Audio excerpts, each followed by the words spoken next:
Hello and welcome back to The Movies Made Us Do It. Me and Matt are back. How are you, Matt? I am pretty good, sir. How are you? I'm all right. Yeah, doing good. I'm looking forward to reviewing this movie, which I haven't seen for a long time. I really enjoyed this.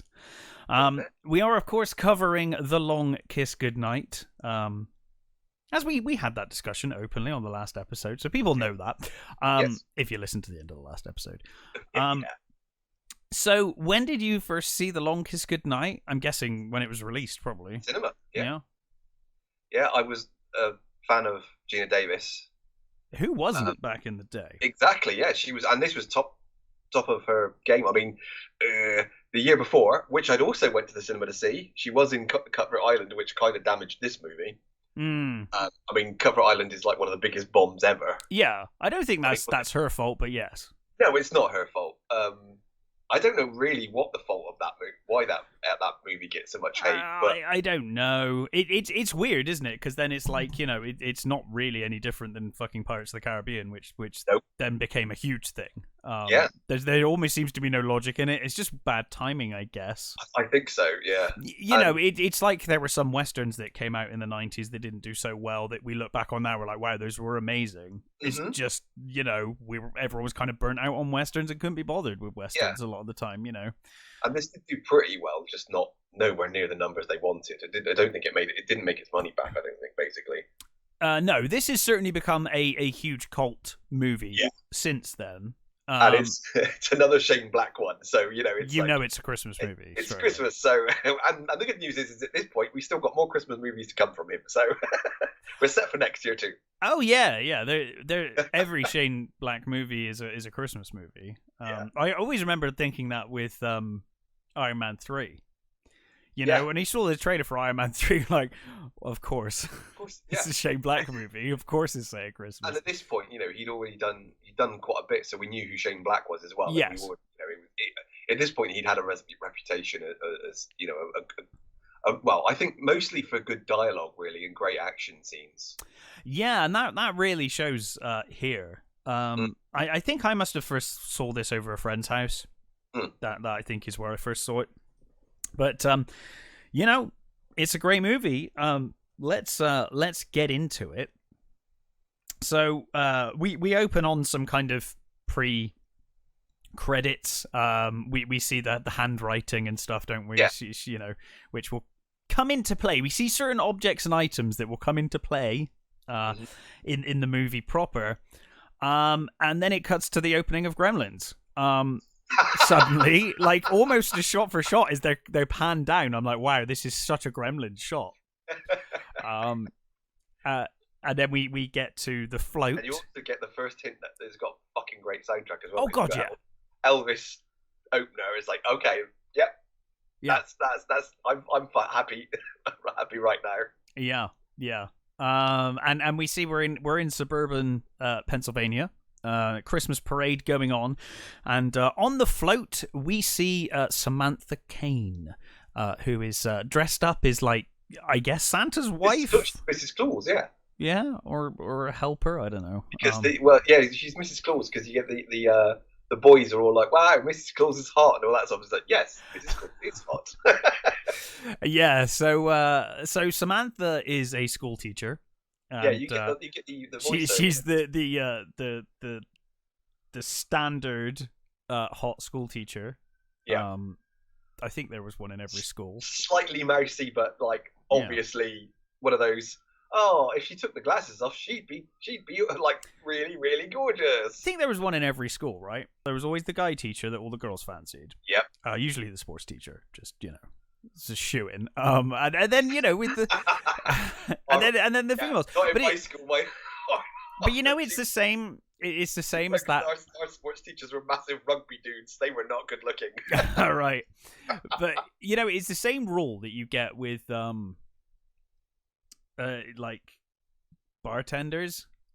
You know, where it's like they're instantly made hotter because they're a bartender, and there's something about that when it's like, you know, you remember those the teacher back in school that all the kids fancied, and you're like, she wasn't that great, but just because they were a teacher. Bartender for years, I was never hot. You don't know that, they just never said.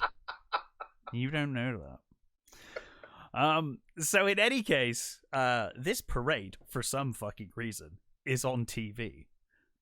That will come into play later. Yeah. It seems like a kind of small town thing, but for some reason, it's televised. It's a wholesome like thing. Local news thing, isn't it? I yeah, like Wayne's World are covering. Because you see, it's in my eyes, it's a similar thing to the whole bloody Puxcatorny Phil thing, isn't it? It's like that town is probably known for one thing, and it's probably that parade. Yes. Yeah. So we learn her sort of kind of cool Iowa. Well, I like it. Her sort of voiceover where she says, you know, she was born 8 years ago. Yes. On a beach sort of thing, and with no memory. A beach in New Jersey. Yeah. With no memory, but she was 2 months pregnant, and we see her daughter at this point. I like the voiceover. I think it's good. Because it would have been really forced to get that dialogue in with the husband or the child. Like, it would have been really forced for her to be like, oh, well, of course, I don't remember anything since 8 years. You know what I mean? It would be really awkward. It's way better as just a voiceover. She mentions that she often looks at herself naked in front of the mirror because she's covered in scars and she just doesn't understand. Like, she's like, I've got no memory of my past. Presumably it was a bit traumatic because, like, all of these scars. You'd think, wouldn't you? Yeah, these knife wounds, weird.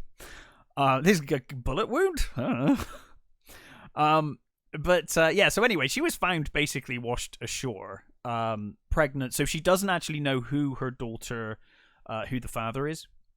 It's pretty fucking obvious as the film starts. But I was, I remember even the first time I saw this, I was like, okay, yep, there's the husband. Or the dad, sorry. Yeah. Douchebag number 2. Yeah. Like, frustratingly good-looking douchebag. Yeah. A very touchable face. Yeah. So in any case, she's a school teacher now, and she's got a husband, and it's the who is like the nicest guy on the planet. Yeah, he's lovely, and I love the bit. I love the part when he just disappears from the film and comes back right at the end. Yeah, because there's a point in this movie where I was like, is she just gonna get with Samuel Jackson and just fuck this guy off now? Like, there's almost a moment towards the end where they certainly sort of kind of set that up, don't they? That it's like, she's just gonna fuck the kid. She doesn't give a fuck, and she's gonna go. Yeah, almost. But yeah, so she goes to get her daughter from. This is probably one of the more awkward bits. Although it's not. I suppose it's kind of awkward, but in the same way, it's like, well, it's kids. But when they go up to, she goes up to the treehouse to get her daughter, and her daughter's there with these two younger kids, and one of the kids is like, "That's her mum. She's got amnesia." Yeah, like that's a long word for a kid. But then at the same time, you're like, well, it is a kid. What's that? Yeah. And you do get that lovely minute where she comes up through. She comes back, and she says, "Come in, I need help in the kitchen. You come and find it because I forget where it is sometimes." And then she disappears, and they all look at her. It's like, I love that. It's a lovely little bit. Meanwhile, Samuel Jackson is posing as a cop. Yeah.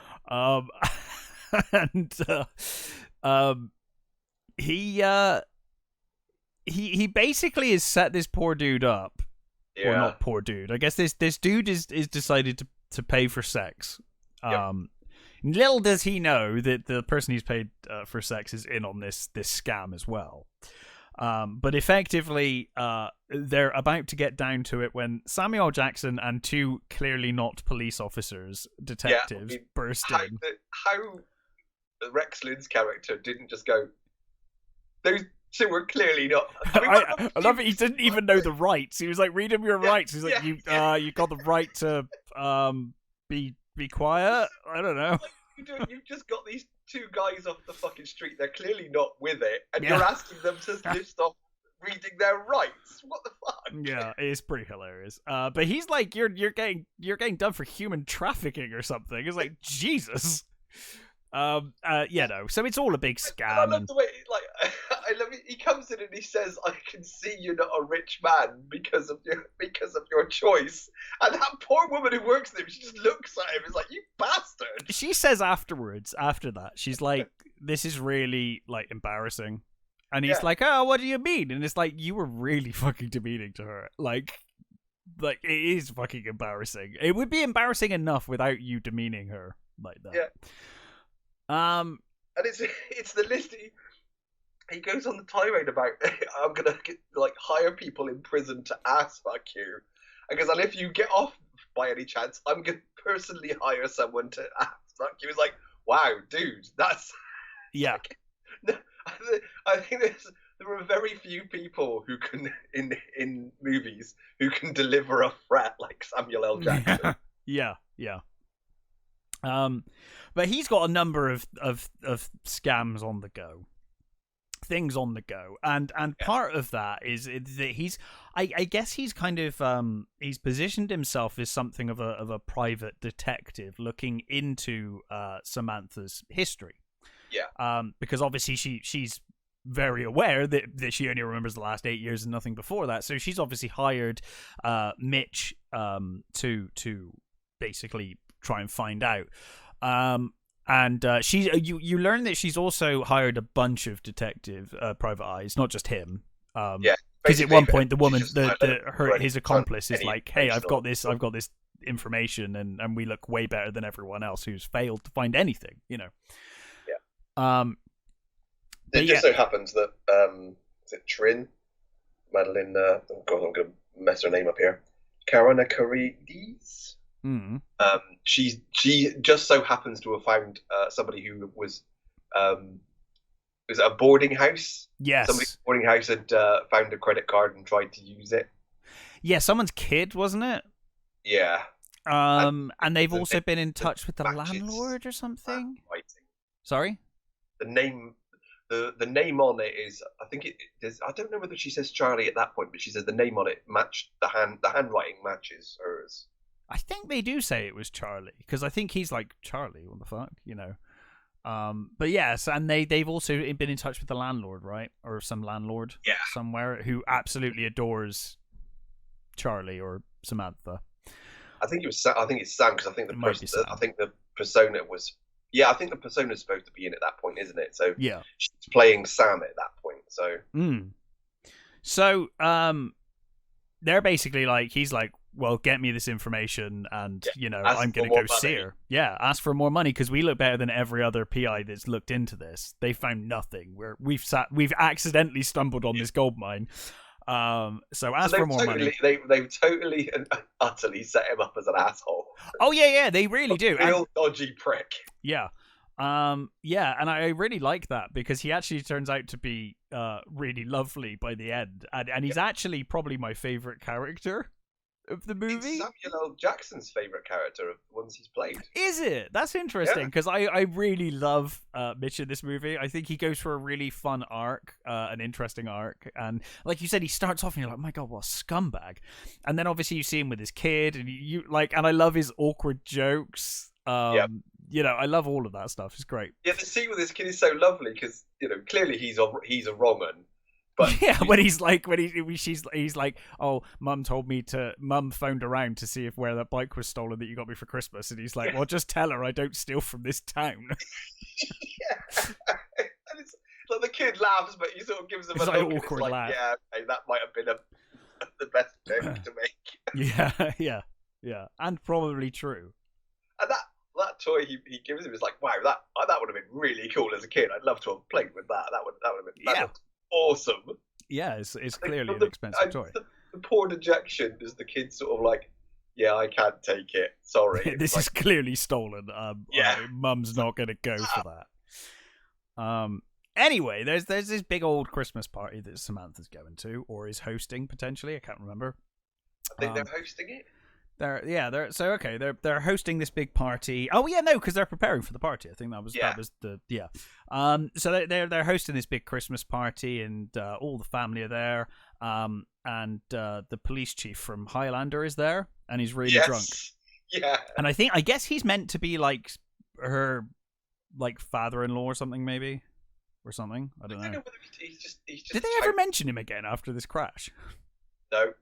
Because I wasn't sure if he lived or not, and whether he survived. No, I know, because right. Okay, well let's go through this. So she drives him home, And on the way, he is being a drunk lech, and he starts flailing about in the car, and she's like, "Dude, I'm not drunk," and he tries to do the drunk test of touching his nose and things. Yeah, and she's like, while trying to cop a feel. Yes, and then she's like, "What the fuck?" Yeah. And then a deer is just happens to be stood in the road. And they properly knacker the deer. I do like the line where she says to him though, if you could go hick and little bubbles come out of your mouth from time to time, great. Yeah. So they hit the deer. The deer smashes into the windscreen, and the hoof of the deer hits the police chief from Highlander in the face. Yeah. She goes flying through the glass. So they hit a tree. She goes flying through the glass and lands in the snow. And the cop from Highlander is just knocked out and bleeding from the head. And the car catches on fire, and you see the door open. So he obviously opens the door, and then we see nothing more. He's just in the car on fire, and they leave it there. Don't know whether I'm not sure. But the door opens, because I was like, oh, he's gonna like stumble out, but he doesn't. He's passed out. I guess he opened the door and then passed out or something from the pain. Yeah, maybe. Anyway, she kind of has visions, and you know, some memory obviously is resurfacing from her head injury because she's bleeding from the head.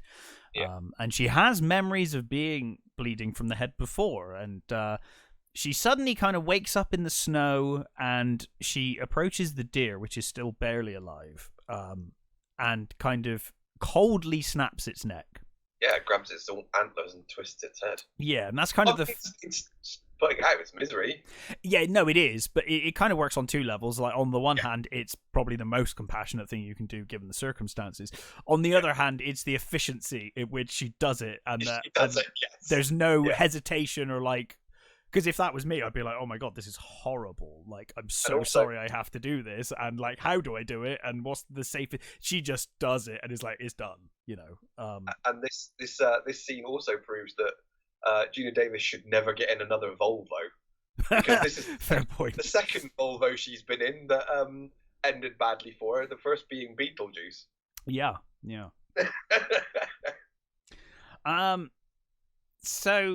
So yeah, then she kind of lies next to the deer, and I guess the guy just burns to death in the car, or saves himself. We will never know. It doesn't really. I mean, it sort of feels like we don't care. It just sort of goes, yeah. He doesn't tell you whether he survived or not. Yeah. I mean, maybe there was a line of dialogue when they're in the hospital that I missed, but they might have done. I was too weirded out by him kissing her in the eye. Which I thought was really weird. I thought he was going to kiss her on the lips or on the. I know her forehead's kind of bandaged, but the eyeball was a weird place to kiss someone. But anyway, he kind of says, you know, you're going to be all right, just rest and whatever. So we get some more things. I think when she gets home, like she sees Charlie in the mirror, right? Sometimes. I forget when these bits happen, but I think they're around here. She starts to get weird moments and flashes. She kind of briefly gets a flash of Charlie in the mirror, and she's a bit confused.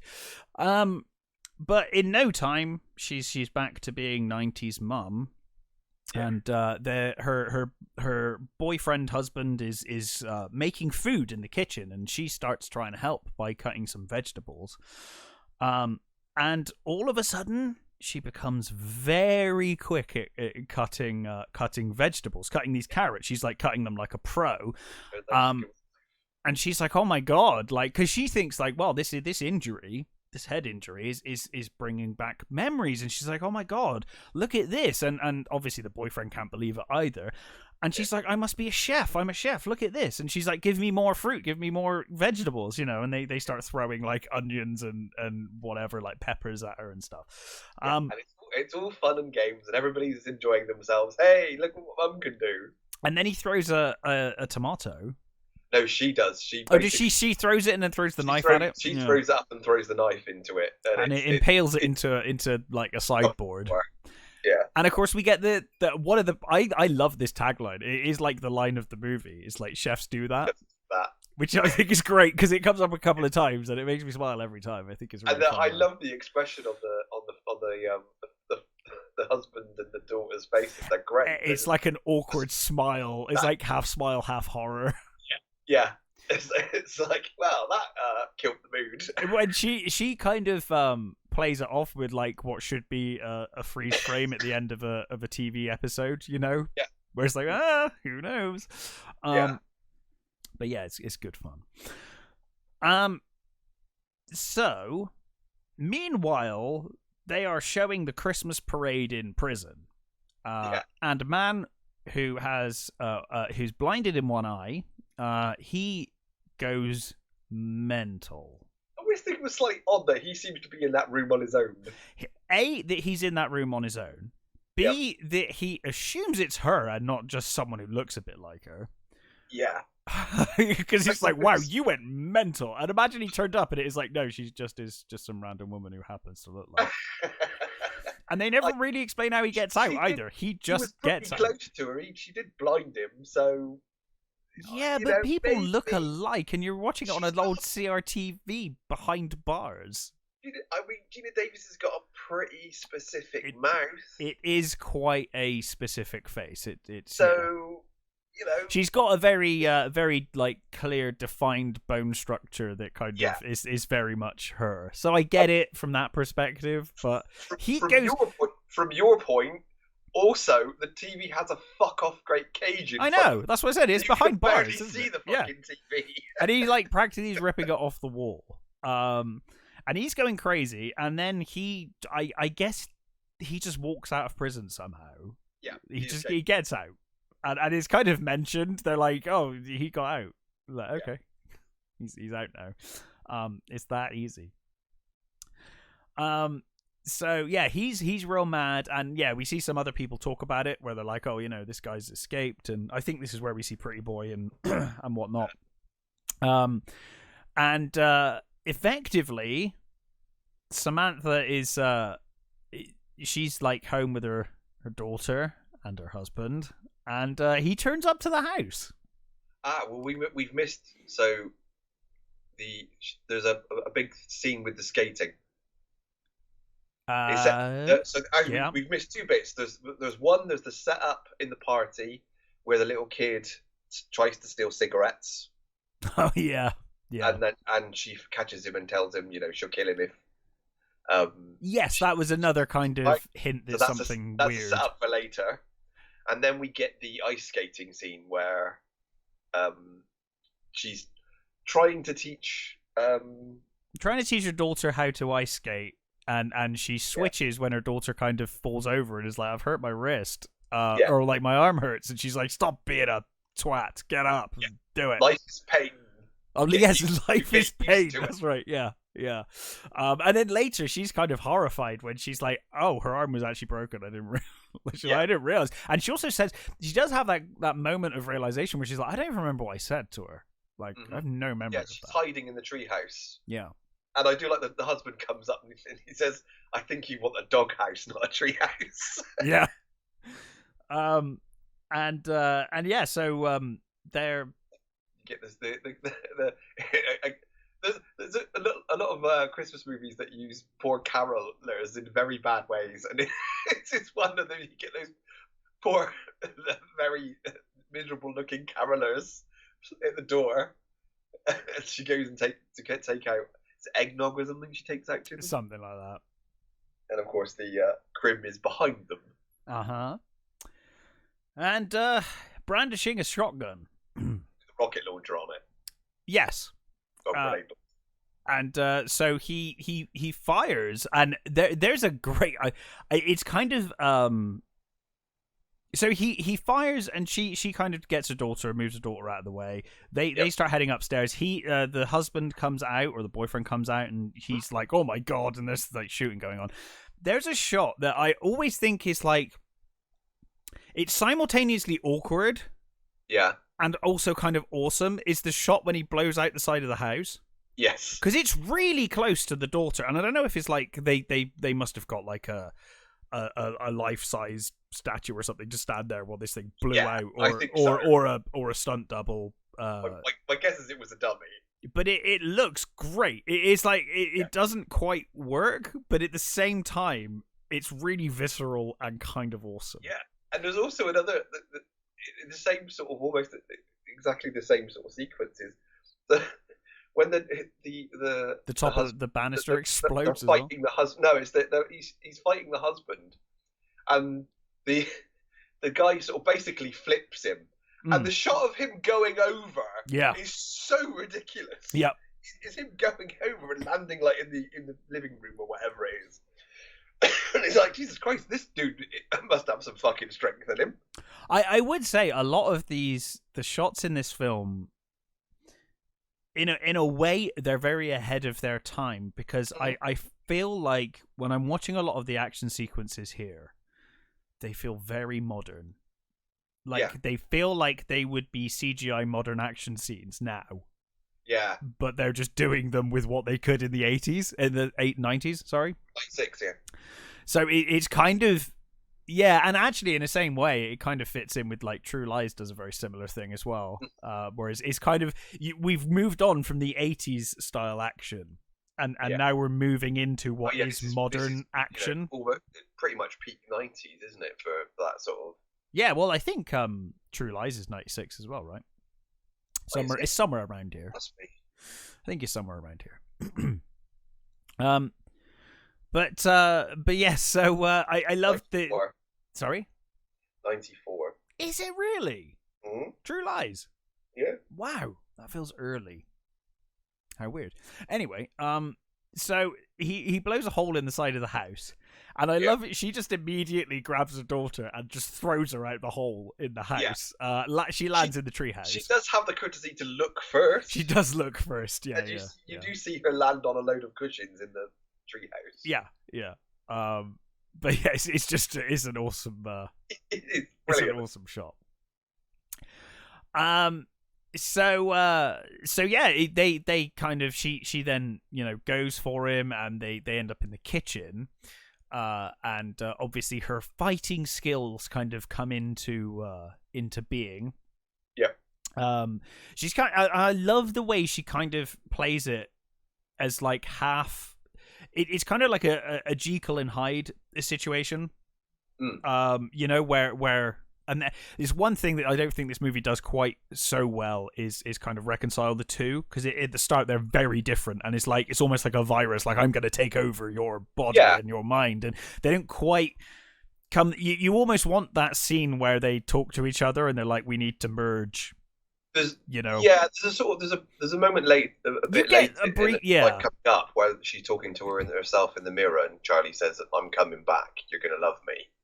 Yeah, but it's almost very threatening and scary, and not so much like, oh, it's going to be great, we're going to be good together. It's not like a I'm good for you situation. It's like I'm terrifying. I think actually this scene's pretty good for. This scene's great, because this scene is back and forth where she's kind of scared, but she's got these skills coming, and she doesn't quite know where they're coming from, and I think she plays like it muscle really well. memory, isn't it? It's like all the sort of stuff that she this is like, oh, she's been in these situations before. Basically the body's just taking over. Yeah. But she beats the shit out of this guy, and then her boyfriend walks in just as she punches him square in the fucking head, and then snaps his neck. I mean, the weirdest thing is she hits him with a pie. Yeah. And he goes down. It's like, okay. And then afterwards, she tastes the pie off of his forehead. Yeah. Basically, she hits him in the back of the neck, and then she breaks his neck by forcing his head back, and then eats the pie off her fingers. Yeah. And the husband is looks terrified, and she says again, "Just do that." And then she's like, "Oh shit! I just threw her daughter out the side of the building." And she runs out to try and find her, only to find Mitch is out there in the car, and daughter's in the car. And he's like, "Hey, look, she's in the car. I found her outside, put her in the car." And then racist cop turns up. Yes. And he's like, you're a black man. You must have done this crime, whatever this crime is. Like, you must have been the one that blew up half of this house. Like, to be fair, when they were at the party and stuff, I don't think there was any black people there. So well, true. It doesn't look like this is a very diverse town. No, it's not. Yeah, it's clearly not. It's You're right about that. It's not a very diverse town, so maybe I guess racist cop makes sense. I mean, you can also say the cops would probably know everybody there. True. But yeah, in any case, like the Sam's like, no, he's help, he's fine. And obviously, yeah, I like the little girl shouts like, no, don't shoot him, and he's like, yeah, don't shoot him. But yeah, so she's basically kind of aware now that, well, A, she's like, they came after me. Mm-hmm. And B, she's got something awakening in her mind that she's like, I need to figure out who I am because it's a danger to my family. So she basically speaks to Mitch, and they leave together to go and investigate and find out what the fuck is going on. And when she's she's saying goodbye, she puts she has a little charm bracelet that has a key on it that she doesn't know what the key's for. And she puts it on Mr. Perkins, her daughter's bear. Yes.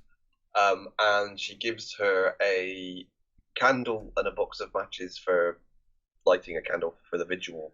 Yes, she says, light a candle for me and it will guide me back to you. Yeah. So I would have probably kept the key. Because I'm going to find out who I am. But, again, but we need a reason to come back later. Exactly, so. It's all setting stuff up. Yeah. But yeah, so they head off together, and obviously Mitch gives her the suitcase. So they have the suitcase, and basically it's got this note to a doctor, Dr. Waldman. Mm-hmm. So they plan to go and meet him, and they speak to him on the phone, don't they? Because this is like one of those, like, I guess it's 96 now. It's like cell phones. We have cell phones. So they manage to get hold of him, and he tells her to meet up at this, I don't know, some station. Yeah, some like station or whatever. But they get this hotel room, and they're talking about meeting Dr. Waldman, and then she's like, hey, I want some privacy, and closes the door on Mitch. And she kind of has this. Is that, you get that line where he said he's talking, he's talking about, hey, what was it with you? He says it. Earlier on, you were like, "Oh, phooey, I burnt the damn muffins." Now you're like going into bars and sailors coming out. What's up with that? Yeah, because he's like, "You never used to swear. Like, what is this?" And she's just like, I don't know. But she's like, "Hey, give me some privacy." She closes the door. She kind of has a moment where she looks at the briefcase and she kind of just knows. Mm-hmm. And of course the suitcase has this false compartment. Bottom compartment, and it contains a sniper rifle in pieces that she kind of, like you said, with muscle memory, she just swiftly puts this thing together. And I must say, the first time you see that shot, you're like, stunt double, but then it pans up, you're like, oh no, she learned how to put that together, and so, she's really good at that. Like, it was fast. So, Gina Davis is very committed to her roles. Oh yeah, clearly. And there's I think she nailed that for sure. Yeah, well, she's a very physical lady. She's a champion archer. Yeah. She's like an Olympic archer. Yeah. And she she I know she practiced with the guns and stuff. But there's a bit later on with the water, and apparently her and her husband practiced how long she could hold her breath for in the bath. Mm. So I think she's pretty committed to her thing. So I guess she would have practiced on how to slot all that together. Yeah. I mean, she clearly did, because it's very fast. It's impressive. But anyway, she's then like kind of shocked because she also loaded the thing as well. Yeah. Well, then she puts it on the bed, doesn't she? And then she has this thing where she sees herself again. Sorry? She sees herself again, right? Yes, she sees Charlie, and that's where Charlie says, I'm Charlie. By the way, you're gonna love me, and she go the Charlie in the mirror slashes her throat, and yeah, and you kind of think it's a dream. Wakes up from the sort of yeah, you kind of have a moment where you as the audience and her think it was a dream. But then of course she looks back and she's like, oh no, there's the sniper rifle on the bed. That happened. And of course she approaches the sniper rifle just as Mitch decides he's going to open the fucking door.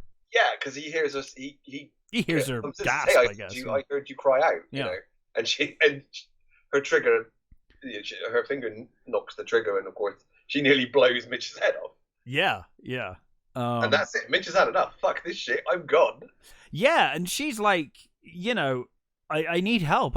She runs after him. She's like, look, I need help. I don't know what's going on. Like, you have no idea what this is like, and I could end up in prison. And he's like, I've been in prison, like, and I'm never going back there. Like, stop being so selfish. It's not about you. Like, I'm not getting involved in whatever you're involved in. I don't want to be involved. This went from being some nice lady who he could con to being some woman who nearly blew his fucking head off. Yeah, it's gone too far. But so he's like, get in the car. I'm taking you home, basically. Yeah. He's like, I'm going to drop you home. So they start driving, and he starts telling this. I love this story when he's talking about how he used to be a cop. Yeah. And he makes it sound like his partner was. Yeah, he says his partner hates him, and he never really knew why. Yeah. And he basically said, while his partner was convenient away, bonds from a bust got found in his apartment. Yeah, and she's like, oh, he put them there, and he's like, no, I stole them. Yeah, he's like, no, they found them there because I put them there. Like, I stole them, and he basically says, look, I fucked up everything in my life. Yeah, he says, I've never done one good thing in my life. Yeah. And apparently, in the original script, the prison stuff was a lot darker. Right. It was a lot more explicit stuff. Yeah, it doesn't. And I'm glad they didn't make it that sort of dark, because it's pretty dark already. I could have. I probably could have done with a few more scenes with his family. Maybe. But not the. Yeah, I don't need his past to be too dark, because that is going to be hard to. Yeah. Because I think that was one of the reasons that they said that obviously his experience in prison put his wife off. And that's one of the reasons why his wife doesn't have her son near him. The movie does communicate that. I just feel like a few more scenes might have fleshed out their relationship a little better. Yeah. I don't think it needed to be any darker though.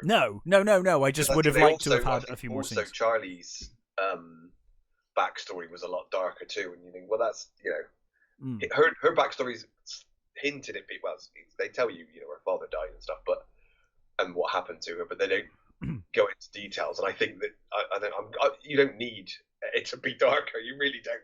No, and I think Waldman says shortly that she was basically indoctrinated because her dad was like a military man, and she was like pretty much immediately kind of brought into that life from childhood. So you kind of get the feeling that although she may have done terrible things, she was kind of brought up that way. To it, really. Yeah, exactly.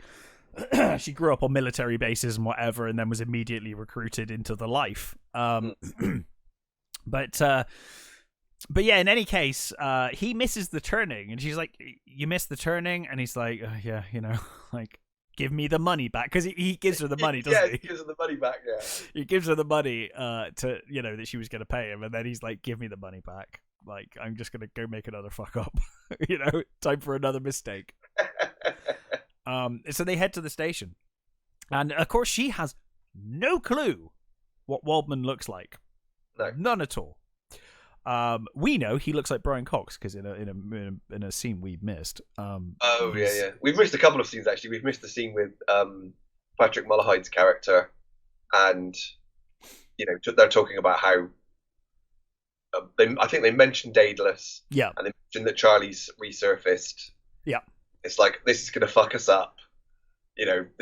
she's been yeah, I did mention that. I think that was after the prison bit. Yeah, but we did, we didn't say that there's that conversation between them, between Project Mob, Hyde and him, and they're saying about how she's things are different now. Yes, and there's isn't there a scene with him on the phone to the president? The president saying, yeah, possibly. There's a scene where he's talking to the president, and the president's talking about we don't want any of those Cold War spy things, and yeah, that's right, because the president is phoning her because he's heard that Charlie Bolton was alive, and he's like, this is an old age, it's an old thing, we'll just bring her in and we'll just debrief her and it'll be fine. Yeah. Anyway, they get to the station, and obviously she doesn't know who she's looking for at all. And the Brian Cox scene, yeah.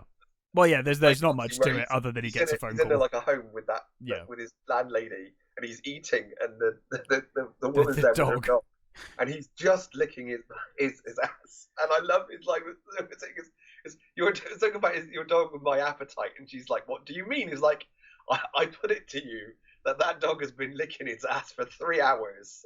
And he says, I warrant that anything that's been there would have probably gone. Is either gone or is not going to leave. It's either gone for good or it's there permanently. But yeah, in any case, they get to the station, and she doesn't know who Waldman looks like, so she's kind of waiting at the bar awkwardly. And Fancy Boy turns up at the bar. And what is his bloody name? Craig Bierko. He's Timothy. Yeah. So he approaches her at the bar, and he buys her a beer. Yeah. And she's like, clearly doesn't recognize him at all. And he kind of comes on to her because he's trying to work out if she recognizes him or doesn't. Yeah. And I think she calls him Waldman. She might do. She might be like, "Are you Waldman?" Because I know she asked the other guy, but she at this point she just thinks he's coming on to her. He's coming on to her, and he basically, she says, "I don't," He says, that's right, because he's like, "Oh, you don't recognize me, do you?" And then he's like, "Oh, sorry, that sounds like a cheap line." Like, yeah, and he says, you recognize, do you recognize? And she says, "No, I don't know you," sort of thing. And he looks at her and he says, like, "No, you really don't, do you?" And he's like, clearly, he's like, "Okay, that's fine. I'm just going to go away now." And as he walks away, he's like, "Yeah, kill them both," sort of thing. Yeah, and they try. Yeah. So yes, we get a group of, basically you get like CIA agents kind of appear from all corners of the station, and of course, Samantha / probably more Charlie than Samantha now, recognizes. Well, I like that. There's really cool bits here. Also, we forgot the bit where Mitch, we learned how Mitch does likes to remember the songs. Things. Yeah, he does songs. He does that, na na na na, putting my hand in my pocket, na na na na, putting my gun in there. It's like, and he puts he's got a pistol that he puts in his pocket. And I think that Samantha says, where are you putting that in your pocket? And he says, "What do you want me to put it in my pants and blow my damn dick off?" And she says, "What, are you a sharpshooter now?" Yeah. And so you set up that he's got this gun in his jacket pocket, and the guy is approaching them, and he's got a newspaper around his gun. Yeah, he said. Mitch says, "Is that him?" And she says, "I think it is." And of course, he pulls out this. She asks him. She says, "Are you Waldman?" Yeah, and he nods. Smiles. He kind of smiles and nods, but he's obviously going for his gun. Yeah, and Sam puts her hand in Mitch's pocket and shoots him the dude through Mitch's coat while they're like, John wooing sideways. Yeah. across the floor, sort of thing, taking him out. And then, of course, Mitch doing his like best protector thing is like he's pulling her around. Yeah. Trying to get her out of the exits. But of course, as you said, they're completely pretty much surrounded. Yeah, they run away, and these CIA agents that come from all corners of the station start shooting each other. Because the thing is I wondered about this because I think obviously that there are definitely agents here. He's an agent. I think they all are. I think they all are, but they start killing each other in the fucking crossfire. They start murdering the whole fucking... Including their own agents. Yeah, there's like... at least 10 civilians get gunned down in this. Yeah, and other guys that were there to take her out. It's like, whoa. which kind of makes me to think these guys are probably just grunts. They're just like guys. Yeah. I guess they're like they're CIA assassins that don't know they're CIA assassins. So like they're if you arrested them, you'd get nothing from them because they don't know anything. Yeah, like, they've been paid off by the CIA for this. They're donkey work people. Yeah, exactly. I guess at this stage they're still probably, especially with what they've just seen, probably expecting more Samantha than Charlie. So they're like, send a bunch of goons. But yeah, so you get you get great typical 90s over the top. They escape up the stairs. They're in this corridor. They've got Mitch took an Uzi from one of the guards, so they've got the Uzi, and they got this, and of course they're shooting back. And then one of the guys throws a grenade, to which they run down the corridor with the explosion behind them. It's the biggest fucking grenade explosion you have ever seen in your life. Yeah. They leap through the window. Yeah, she shoots the window with the gun. They jump through the window, and then she uses the Uzi that she's picked up to shoot the ice beneath them. Yes, so that they fall through the ice. Through the ice, and of course the huge explosion comes out of the window prop behind them, sort of thing. It's fucking so cool, and it's ridiculous. Yeah, it's great. I mean, this movie is it's really cool and ridiculous. Like I said, it really reminds me of modern CGI action excess, except without the CGI. Yeah, except without the CG, yeah. But yeah, so yeah, she shoots it, and they both fall through the ice and freeze to death. But well, that's the other thing is they're both dead now. Yeah, they're dead. There's several times in this where there's a weird thing. I know it's winter, but there was a weird thing with them. They're determined for Charlie to freeze to death in this movie. Yeah, like she just keeps going from situation to situation where she's in cold. But yeah, they managed to get out. It's okay. They escaped the freezing water. But obviously these goons are still after them. And one of them is kind of chasing them up through the car park when Waldman comes along in his car and just flat out murders one of them. Just runs them over and tells them both to get in. He's like, get in. And obviously they kind of, for a moment, they hesitate. Like, shit, do we get in? It's like, well, they got no other choice, really. Yeah. So they get in, and she's like, "Are you Waldman?" And he confirms that he is Waldman. And they kind of drive out to the middle of nowhere, kind of like an off-road kind of situation where he's gonna fill them in. And I like there's a bit where they're in the car, they're driving along, and he gives a gun to Charlie. He says, "Use that to shoot out the back if you need to." And then he pulls out another one, and Mitch goes, "How many have you got in there?" He says, 3. One on each shoulder and one next to Mr. Winky or something. Is it? No, Mr. One next to Mr. Wally because most men will not go to the next certain man's crotch. Which is also funny because that's what Charlie said earlier about putting the gun there, and he's like, "Why would I wouldn't put my gun there?" It's like, "Oh well, obviously they do." So. So they pull over, and he explains to her that her real name is, she's a CIA assassin. Her real name is Charlie Baltimore, and he says something like, "Everyone thought you were dead, and then for 8 years we thought you were dead. Now you've turned up more frumpy."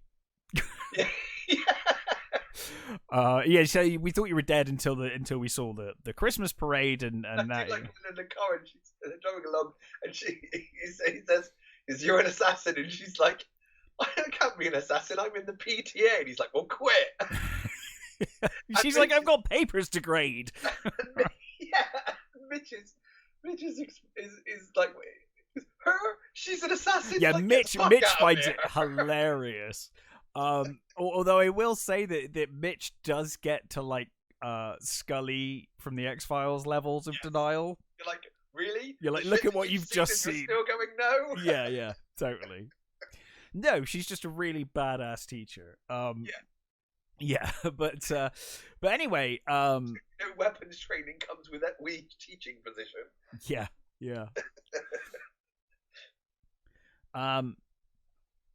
But yeah, so basically, Mitch is suspicious. Yeah. Of Waldman, and pulls a gun on him. No, it's a Oh, it's a tire iron, isn't it, or something? Yeah, it's a. Yeah, sorry. Yeah, crowbar. Well done. That's the one. Crowbar. Metal object. Yeah, he pulls a crowbar out, and there's a bit of a sort of tussle. Samantha pulls his coat over his head, and they sort of knock him out, sort of thing, don't they? And they escape his car. Yeah, which again suggests that some part of her knows that he's not bad man. Yeah. Because she would have murdered him. Mm-hmm. So even like subconsciously she's like, I'm not going to murder you. But they escape and kind of leave him there, supposedly. Yeah. And they have another lead from the briefcase, which is some guy called Luke. And they track him down to this kind of farmhouse. Or it's like a mill, I guess. They spy on him, and Sam's like, I think that was my husband. Like she's kind of like, she remembers him for some reason. She remembers having a relationship. I think she said fiance. Yeah, sorry. She's going to marry him, and it's like, how do you know all this? And he's like, I know it because I know stuff about him. She's like, I know that EP's sitting down, and and I know how he likes this, and I know that he doesn't have a television. And yeah, because Mitch pulls a gun on him. Is like, no, I still don't trust you, buddy. And Sam's like, no. I love that. Like, he says when she's talking to him, and they go over and he picks her up, and he's like, oh, Charlie, rah, rah, rah. And Mitch puts the gun and says, she's my only daughter, so I'm a bit protective. yeah, I love that. But yeah, so Sam, like you said, she's like, I know he's sitting down, and all, like, I know everything about him. And so she goes off kind of talking to him. And meanwhile, Waldman catches up with Mitch, and they kind of doing that thing again. He's happy now because he's got himself a rifle, and he's doing his he's doing his because anybody fucks with Mitch, he knows just what to do. Yeah, and he's really happy how he's got thing, and then Brian Cox comes up with a gun, and it's like, fuck. Yeah. So they have the conversation, and Mitch is like, look, this guy is her fiance. Well, and Waldman's like, what the fuck are you talking? She says, he's fine. She knows all about him. She knows this. She knows all those stuff because he's the fucking target. Yeah, he was the target. Like, she was in a relationship with him to learn more about him. Like, she's got confused. He's a really bad dude. Yeah. So they go running towards her to try and warn her that he's the bad guy. Yeah. And then douchebag general turns up in a helicopter. Yeah. And of course that's it for them. And of course, hard cut. Luke basically cold cocks her. He just completely takes her down. Yeah, and the chopper kind of takes some warning shots at Waldman and Mitch and kind of stop them in their tracks. Yeah. Yeah. So Luke's evil, obviously. Yes. And they've tied Sam to the wheel of this. It looks like a water mill kind of. Yeah, it's a water wheel, isn't it? And she's tied to that, and basically, as you said, this is the torture scene. Where, as you said, did you say she learned how long she could hold her breath and stuff? They tested how long she could hold her breath for by doing it in the bath, apparently.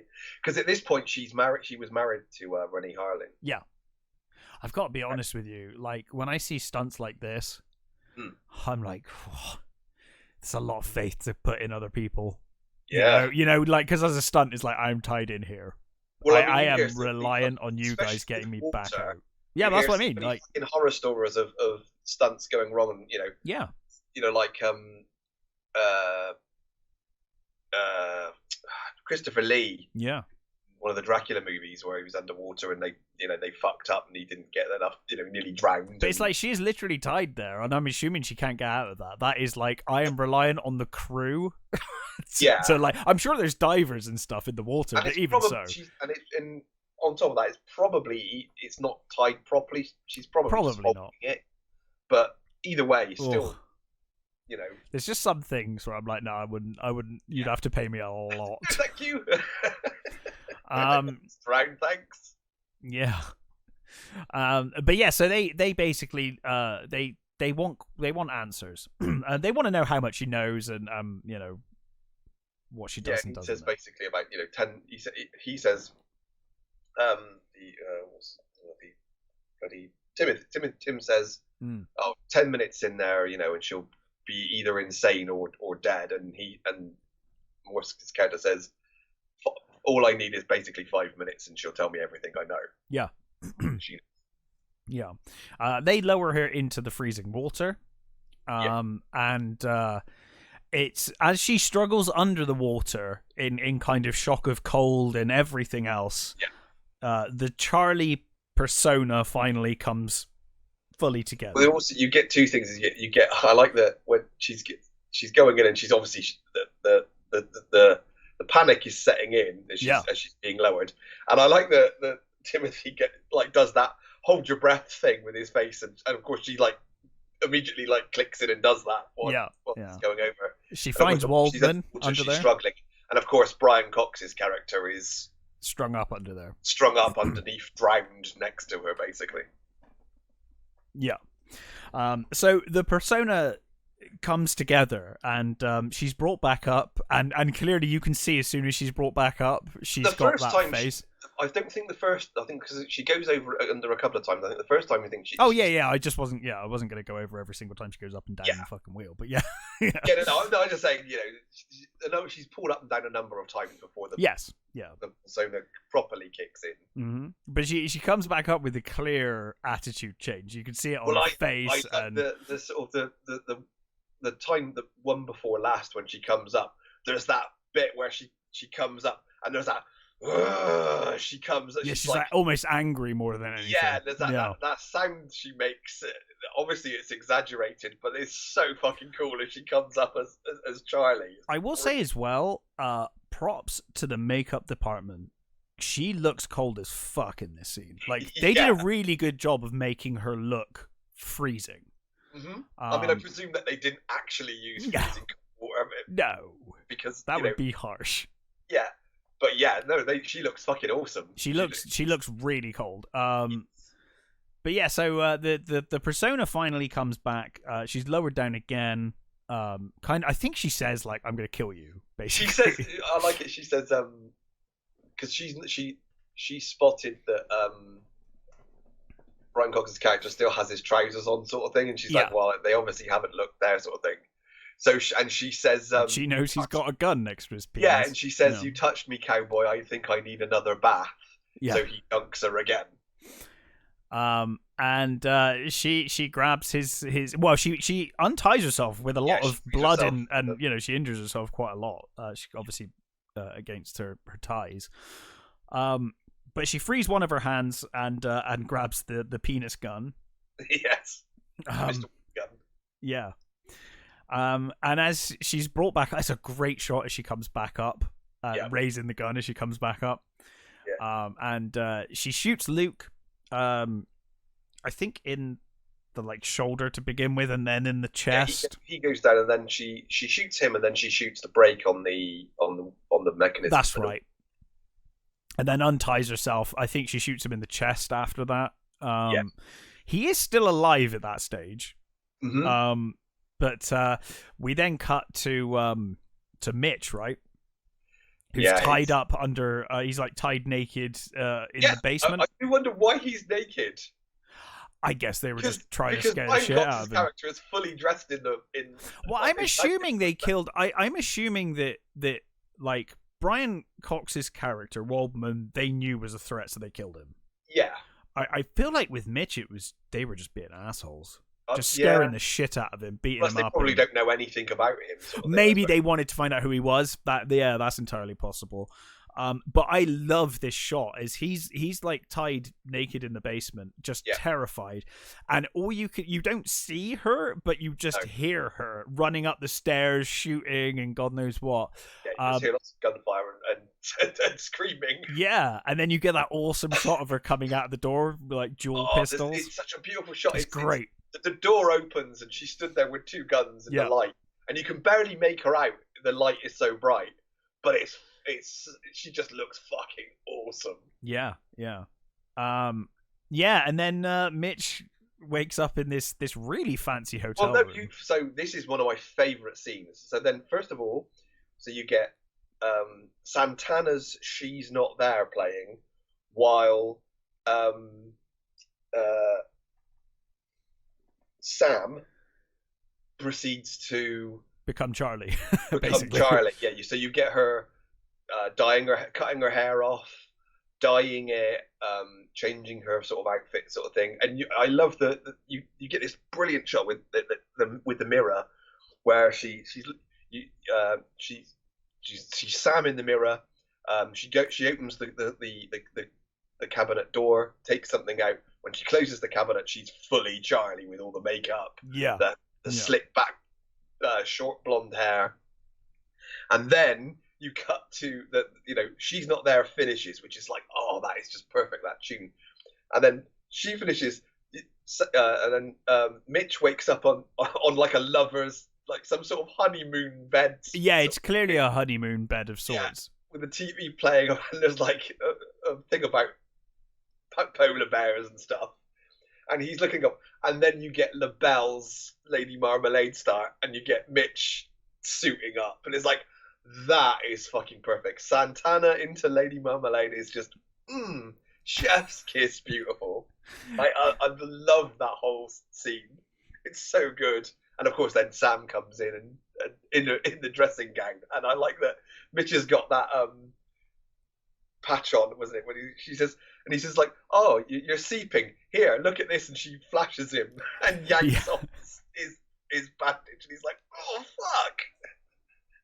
And then she goes on to this thing about, "Oh, that's how they deflower virgins." He's like, "What?"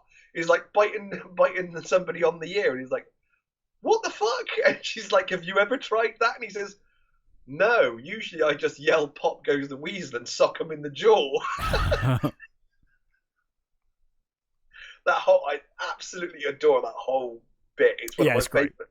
Well, it shows that real character change now. She is fully embraced Charlie. And it's almost, I think, if I remember rightly, it's pretty much halfway through the movie. So I think it is. It is like the 1 hour mark of 2 hours. Yeah. So it's like now from Sam's gone. This is now Charlie's movie. Yeah, and of course we do get some explanation at this point where she says that Samantha Kane was a cover for me to get close to Luke. Like I kept the identity, but I was never Samantha. Samantha was my cover name, and I kept it. It was the only name she remembered after the amnesia. She says, "Look what she did to my ass." Yeah. Because she's put on weight and whatever, hasn't she? She's like, even though she clearly hasn't. Like, no, yeah, exactly. It's like, she's in incredible shape, but yeah. There's also, when Mitch is getting ready, he notices in the bin that there's a photograph that's been ripped, and it's her daughter and her husband, and she's ripped her off the picture and she's binned it. And Mitch, when she comes into the room, Mitch he pockets it. Yeah.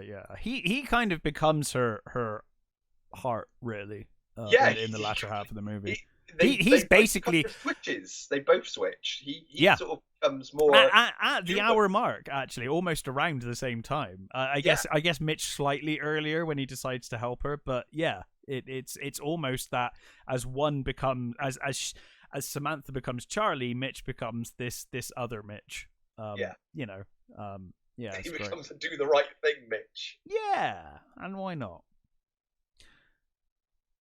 We did. There's a scene earlier on as well, which is really funny, which we missed. Is when when he's first picked her up and they're driving along, and they're having this conversation. And this woman jogs past with quite well endowed.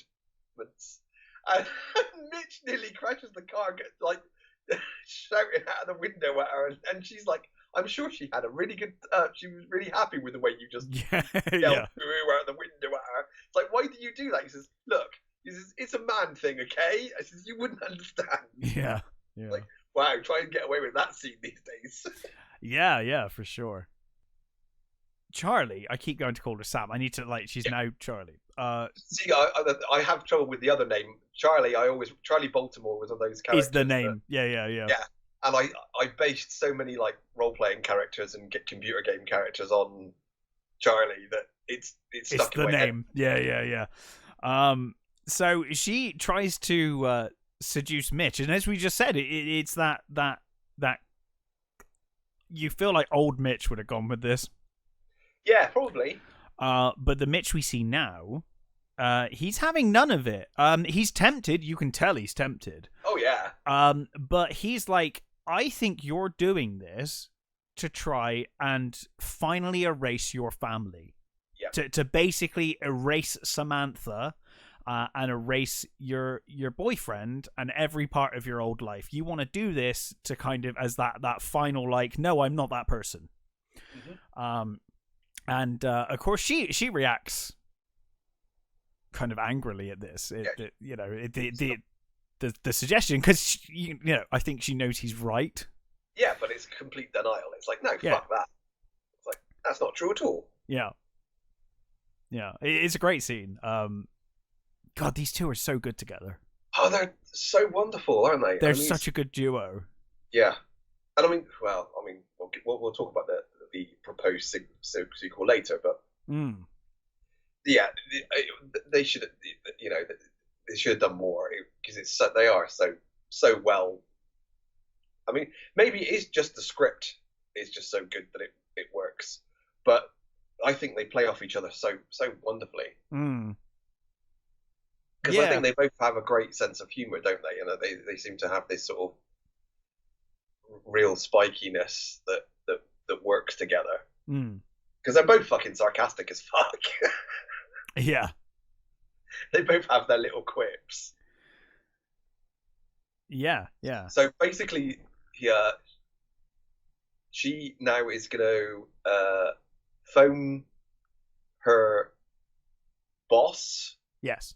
And she wants to come in. But obviously she knows it's going to be. Mitch is like, I can't believe you just did that, and she's like, yeah, now they know. Like, she's playing them, Yeah, it's great.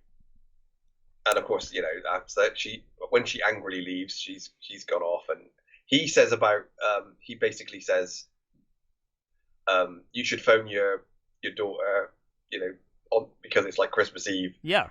She might be under the mistaken, mistaken impression you give a shit. Yeah. It's a great line. Is this where she throws him out on the street? No, in a bit. Such a great. So it's one of my favorite shots of the movie. Yes. Yeah. So she's basically walking through the streets, and. This is the mugging, isn't it? This is the what seems to be a mugging, but is actually the guy said. I like it. The guy says, "Would you want some company?" And she's like, "No, I'm waiting to get raped." And of course, he pulls a gun on her. Yep. To go into the alley, so she goes into the alley.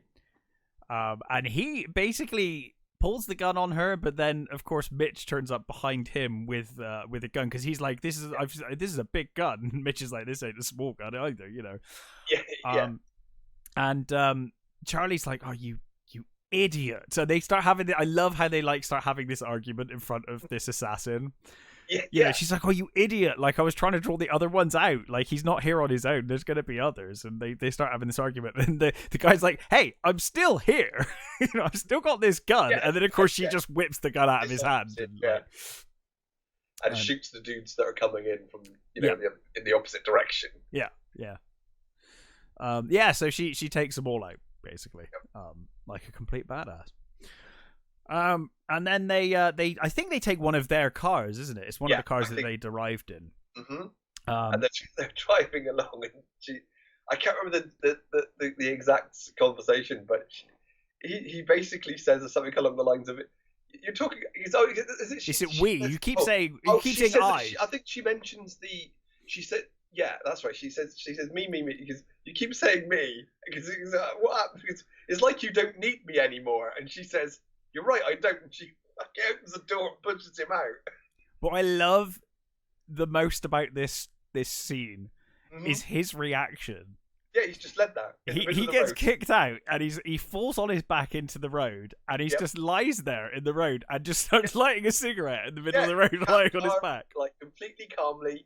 It's amazing. In his jacket. Because you've got traffic like swerving around him and it's great. Because he knows she's coming back as well. Well, you hope so, don't you? I think he knows. I think he knows at that point that she's not going to leave him. Yeah. And I love there's like all these cars swerving to avoid him. Yeah, but he's so calm there, just smoking on the ground. It's great. It's a great shot. And people are walking past on the sidewalk, just looking at it. It's like, what the fuck? Yeah. And of course, eventually, I guess she just drives around the block and comes back and tells him to get in. It's a great. She says that I'm gonna go. I know what the key is. The key's I think it's got money and passports, and that's it. I'm gonna fuck off, basically. Yeah. And then of course Mitch asks where the key is, and she kind of gives that look of like, Yeah. And of course we know that the key is on the charm bracelet. Mr. Perkins, Mr. Perkins is also the name, of course, of her handler, her boss. Yes. Patrick, I love Patrick Mulhide, who's your boss. The thing is, what I loved about him as an actor is that I mostly remember him from Minder. Did you ever watch Minder? Yeah, I really enjoyed Minder. He was Mr. Chisholm growing up. He was Mr.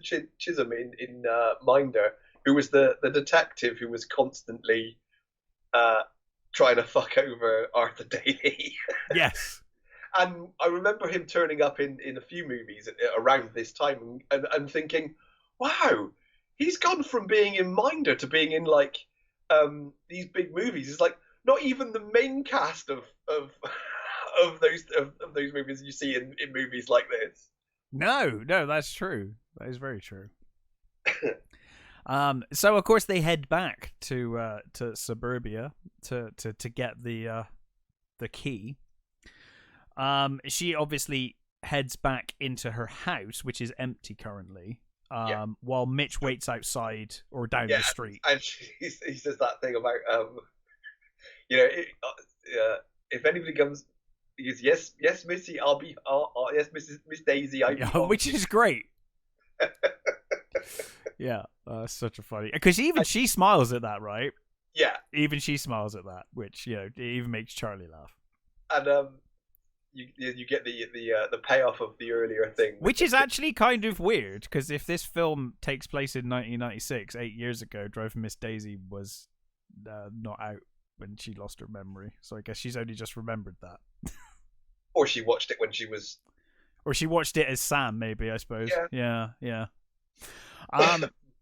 But yes, so you also get the payoff to the kid with the cigarettes. Oh God, that's so funny. I forgot about that. He's got his Walkman on and he's smoking in the garden, and of course Sam leaps over the fence and lands in front of him with a sniper rifle. Sniper rifle in her hand, and he just looks up and she says, "What have we talked about with the dangers of smoking?"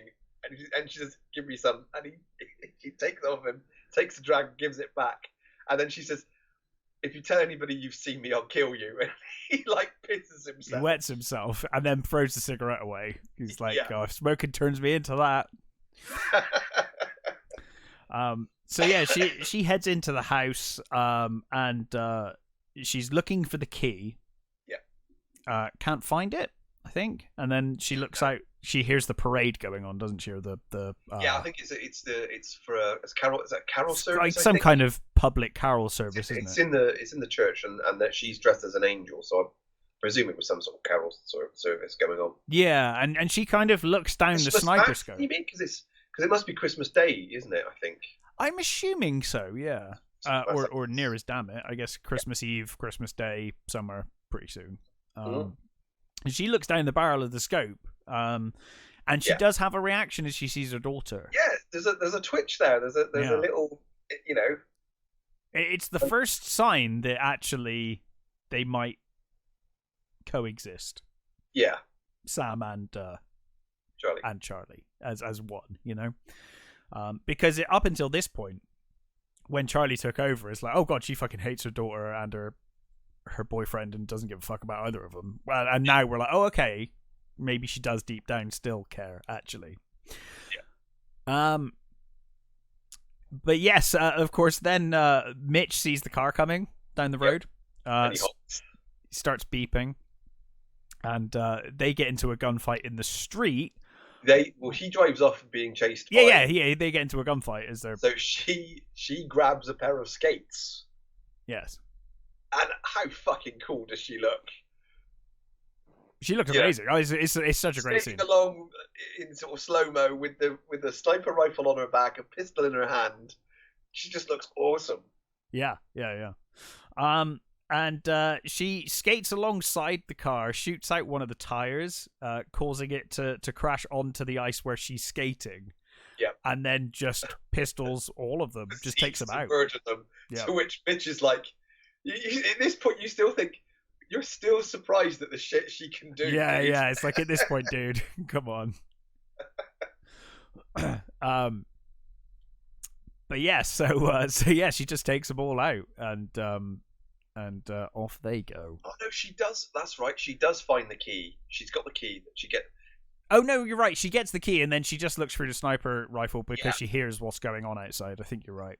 And then they basically because the idea is that she's just going to leave and not give a shit about her daughter. So they do. They start to leave because it's Timothy, isn't it, the psyop guy? Back in the church, Timothy has grabbed. He gasses her in public, and as he's leaving, this woman sees him, and obviously presumably knows her as well, the daughter, and it's like, what the fuck.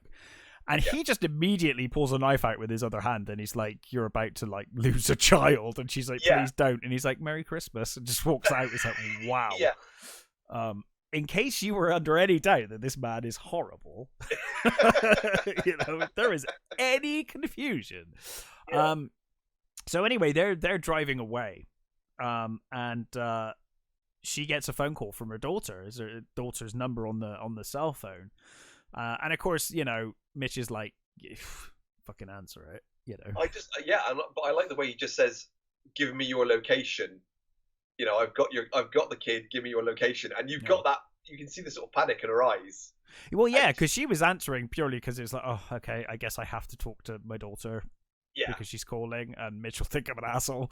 But then, of course, she realizes the stakes as she hears Timothy. And he's like, "Tell me where you are," and she just immediately gives this location of where she is. Highway and that. Yeah, and he's like, "Go to the nearest Holiday Inn or something," doesn't he? Yeah, he says, "I don't like cell phones. It's like go to this Holiday Inn and I'll phone you there," sort of thing. Yeah.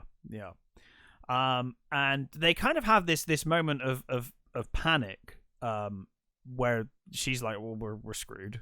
But of course, Mitch is like, how does Mitch know to go to a call center? So there's how he figures that out. They find a load of letters and I don't know whether it was in a glove box, but there was something to do with bills and a phone thing. Yeah, I'm not sure I completely understand how he came to this conclusion, but he basically says, "Can you get here?" Yeah, he says that we can trace where he is from basically the phone company. Yeah.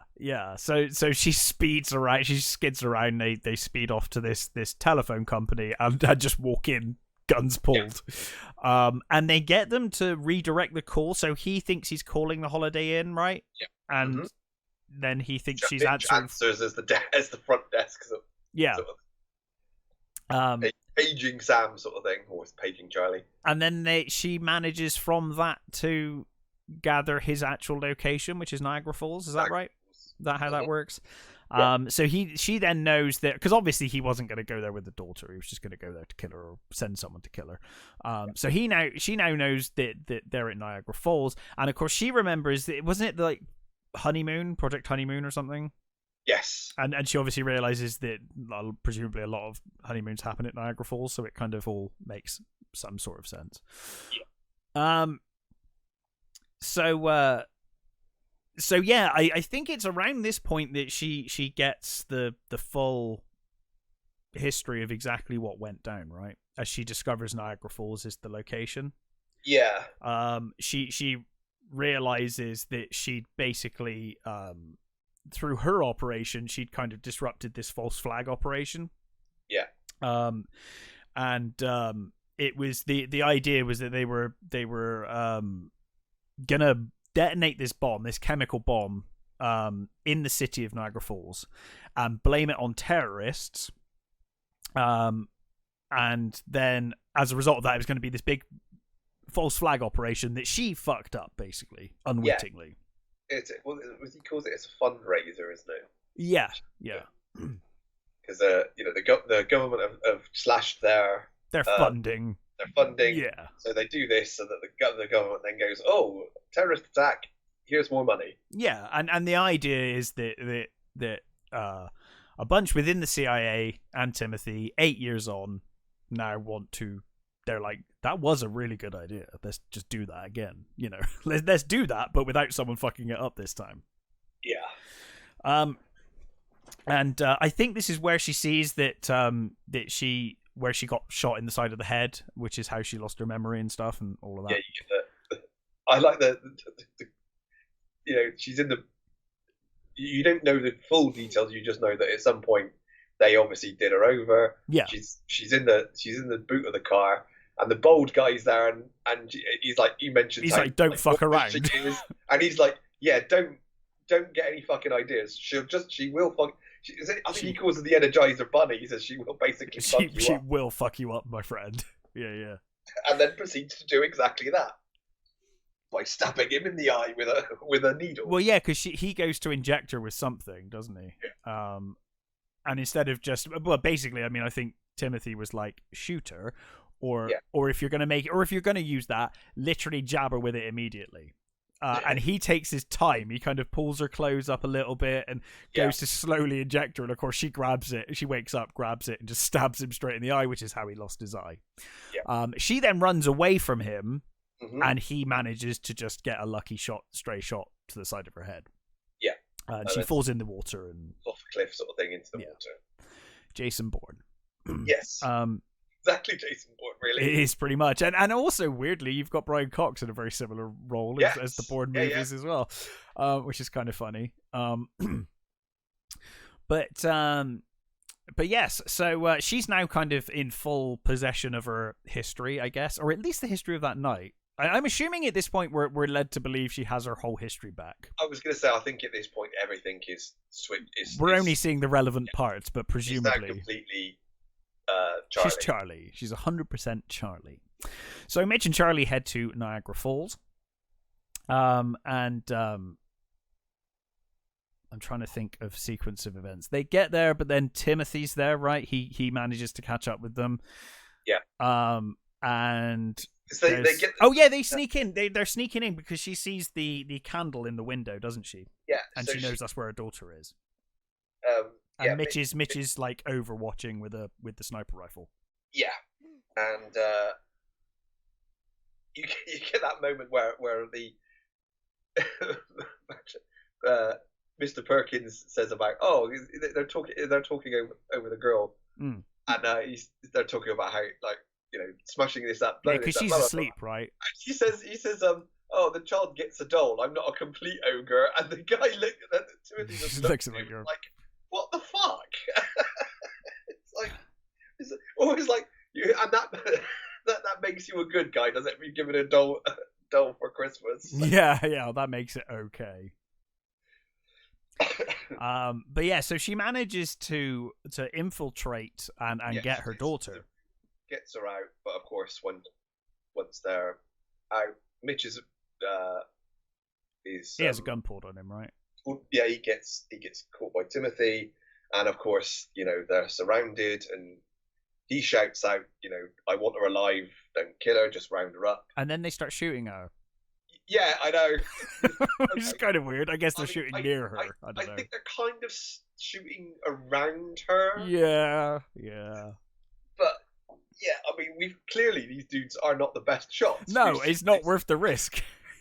You're not Bullseye. Come on. So she falls into a cellar.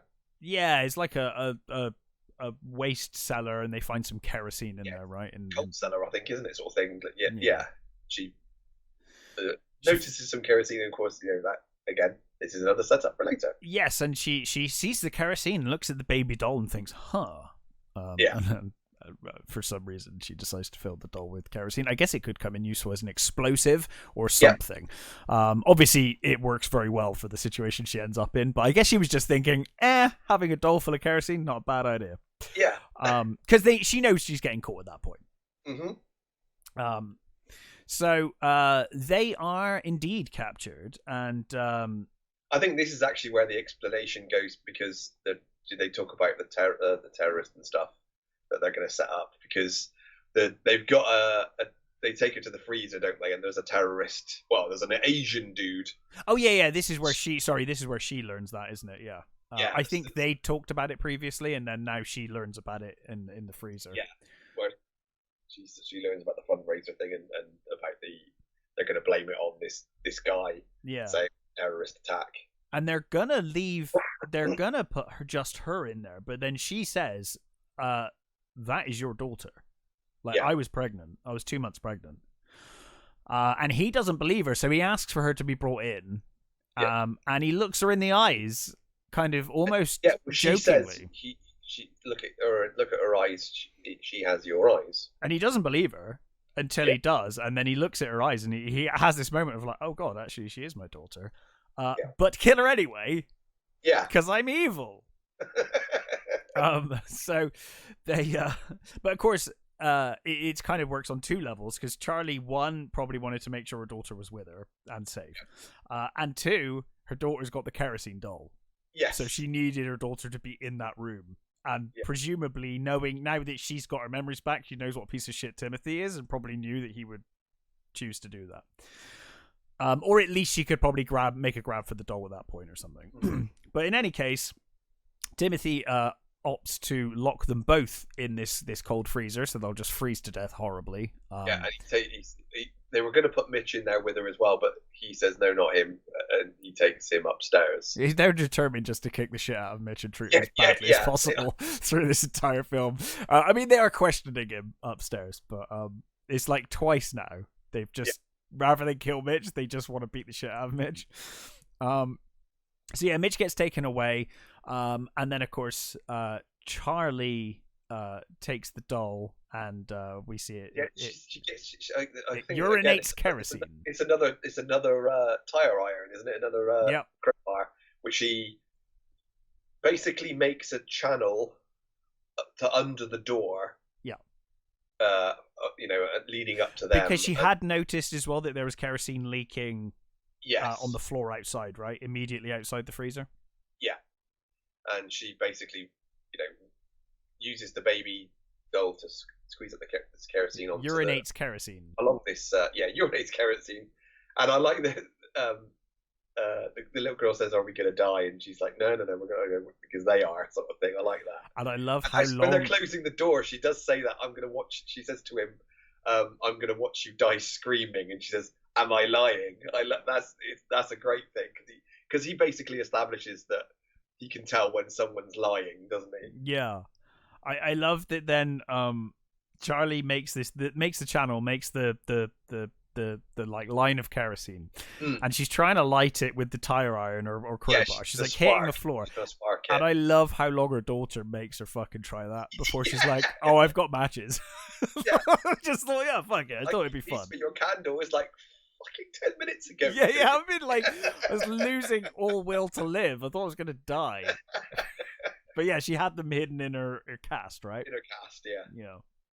And I like it. She's just about to light the thing, and she turns to her daughter and says, "Hey, should we get a dog?" Yeah.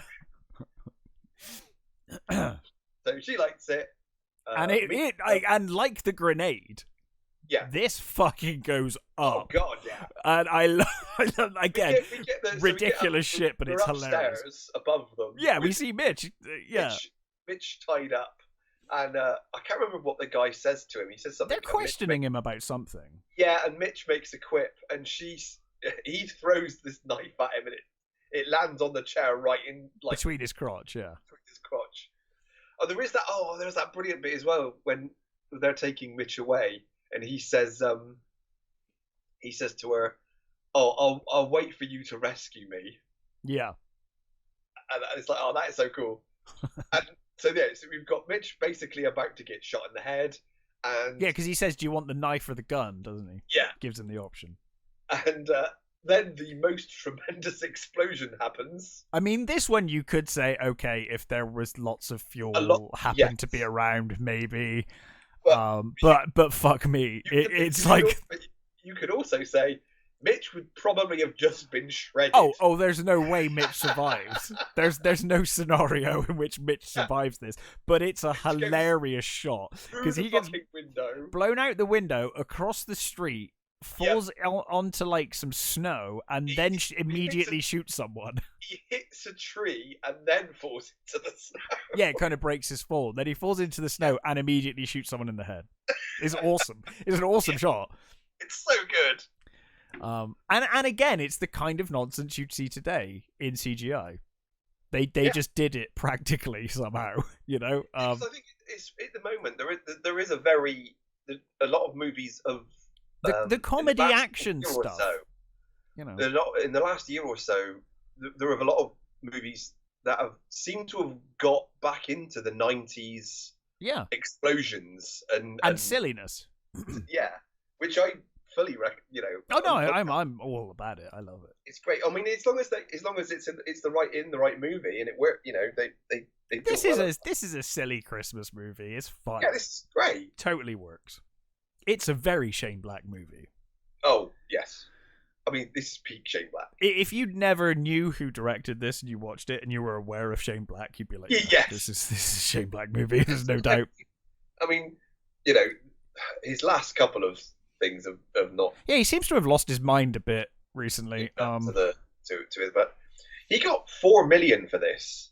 Yeah, and at the time it was the highest paid, script for highest paid person for a script, and apparently it fucked him over. He got his basically everybody else was like jealousy reared its ugly head, and he got a lot of shit, and he retired from writing. Doing blockbusters for ages. Good 10 years, I think. He went back.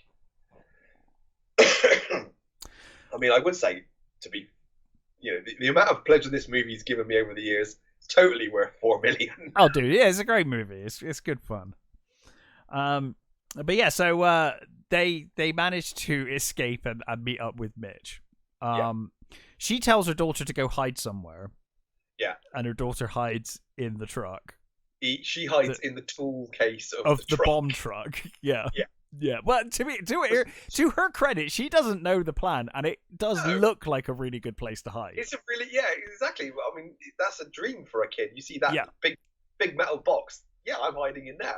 What I'm saying is, I would be that dumb as a kid to have done that. Absolutely. Like that would have been something I would have considered a good hiding place. So can't really argue. And of course, Mitch sees her. Yeah, Mitch sees her and he's like, "What the fuck are you doing?" And he's like, "What?" Doesn't he literally say, "What the fuck is that child doing?" Yeah, and she says, he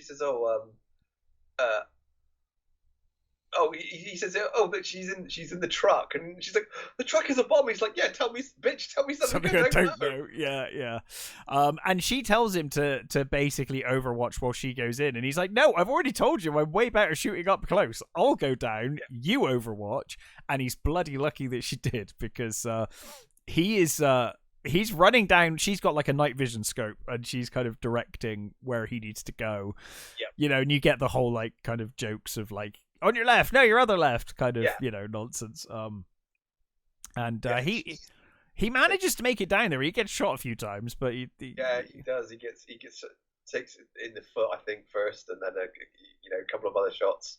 She takes out a shitload with the rifle. By the end, he's just completely fucked. Well, it's kind of assumed he probably dies here, right? That's kind of what you're meant to think. So, original script. He died. He died. God, this original script sounds way darker. I much prefer the version where he lives because I really like his character. What I love is test audiences. They put it to test audiences, and apparently, in one of the screenings, somebody shouted out, "You can't kill Samuel L. Jackson." That's a fair point. Which they clearly hadn't seen Deep Blue Sea yet. Or they tried to forget.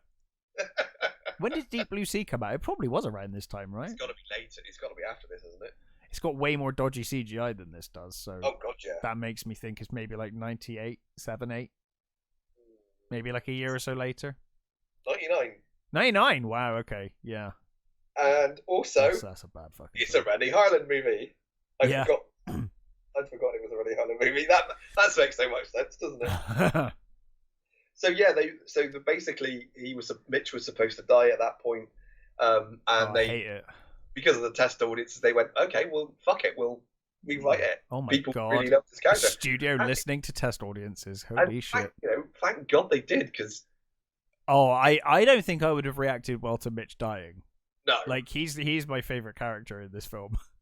I mean, you do. I mean, he he's fucked. Oh no, he is knackered. I mean, like I said, you can kind of tell that he was meant to die here because he is fucked up.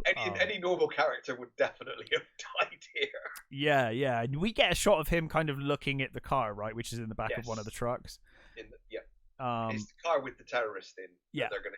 The frozen terrorist who is basically he's like a Middle Eastern guy that they're gonna basically say was a terrorist and did the bombing, right? So the truck leaves, obviously, with daughter in it, and it's up to Charlie alone because Mitch is dead to head off after Timothy. After the truck. Timothy is directing traffic because Timothy's like, you need to get after her. She's going to try and stop the truck. We get yet another Christmas parade. Yes. There's a lot of Christmas parades in this movie. Yeah. In another town, I guess Niagara City, maybe, or at least near Niagara Falls City. Yeah, whatever the city is there. I think it's called Niagara Falls, isn't it? I don't know American geography. Apologies if I'm wrong. America, I'm sorry. I assume there's a city there. Yeah. And I would assume it was called Niagara Falls, but it might not be. Anyway, somewhere near there. The bridge they end up in is apparently Niagara Falls International Bridge, so yes, I guess so. Okay. So she catches up to the truck at a parade, and they kind of have to slow for the amount of foot traffic going on. And she basically just opens the door and chucks him out. Yep. Terminator style. But then of course she's got to contend with the crowds then. Yeah. So she starts beeping horns. She's like, get out of the way. This thing is gonna explode. There is a bomb on this truck. And manages to get out onto the bridge. Or no, does she ends up crashing on the bridge, doesn't she? So yeah. I guess she just manages to get it out of the population, out of the populated area. And then they catch up with her, gunfight ensues, and she ends up crashing the truck into Timothy and his car because they were trying to intercept her and were kind of surprised when the truck, because it falls on its side and it just skids for like miles because it was going so fast, and obviously there's a lot of weight in it, so it's just going to keep going. It's ridiculous, but it fucking looks awesome. Well, it is somewhat ridiculous, but at the same time you're like, well, if it was up to a high speed and it was actually full, it's probably going to go a reasonable distance. I mean, probably not that far, but it's a cool shot, you know. I mean, probably would just completely wreck and wouldn't look anywhere near as cool. Daughter and driver are definitely dead, but yes, exactly. But whatever, it's cool. So they crash into Timothy's car. She manages to get out of the truck, and I think she manages to. Does she fight with Timothy before she gets her daughter out, or is it? She fights. She fights him briefly, then gets daughter out, then fight again. He pulls out a knife, and she says, 4 inches, and he says, "You'll feel me." They basically tussle. he falls through. It's like some sort of gap in the Niagara Falls. He falls into Niagara Falls and just comes out the other end. They both fall in. They struggle. He falls into the water. She gets back up. And it is like he's fine though. I don't know how he survived this. I mean, fair enough. He gets picked up by a helicopter. He gets immediately. He flags a helicopter, gets picked up. Now they'd set the bomb off already, right? So by this point, it's counting right the fuck down. Yes, it's counting down. She gets her daughter free, and she uses the radio in the cab to basically call out anywhere. And I guess she manages to get hold of the police somehow. I presume it's the FBI they're on the bridge because they're blocked off the bridge, aren't they? Yeah. And she says, "I've got my daughter here. Help. Bomb's gonna go off." And the guy says, "No, ma'am, I heard you, but we're just not gonna do that." And she's like, "Help me." And then of course you cut to Mitch waking up in the car, hearing her cry for help, and you just get that. Yeah, that's so well timed, man. That's so well timed. So he drives, he puts his foot down and bursts out of his truck. The back of the truck, nearly killing the guy, the FBI agent on the radio. Yeah. And he's knackered. Yeah. Clara, he's totally. It's like, how has he got any blood left in his body? Doesn't he? Now that you said that someone stood up and said you can't kill Samuel L. Jackson, I think that his actual line is like, "No one can kill Mitch." Kill me, motherfucker. Yeah. It's like, oh, okay. Like they kind of took that guy's comments in the screening and went, yeah, okay, we'll just make that part of the movie. Fine.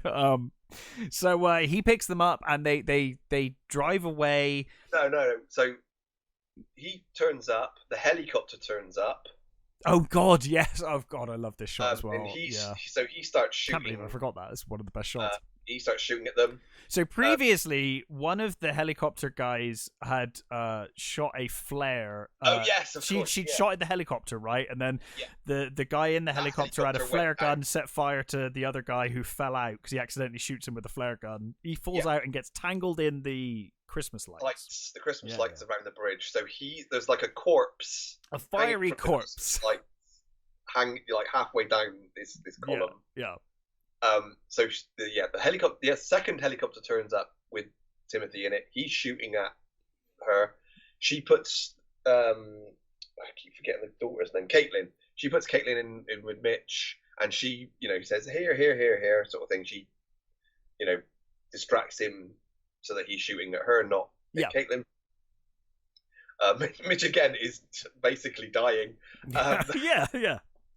And she does that really cool. So she holds the line. She does the lift thing. Holding up the dead guy. She cuts the wire. She goes up. The body goes down, and as they're passing, she grabs the. I think it's a like Heckler and Koch MP5K.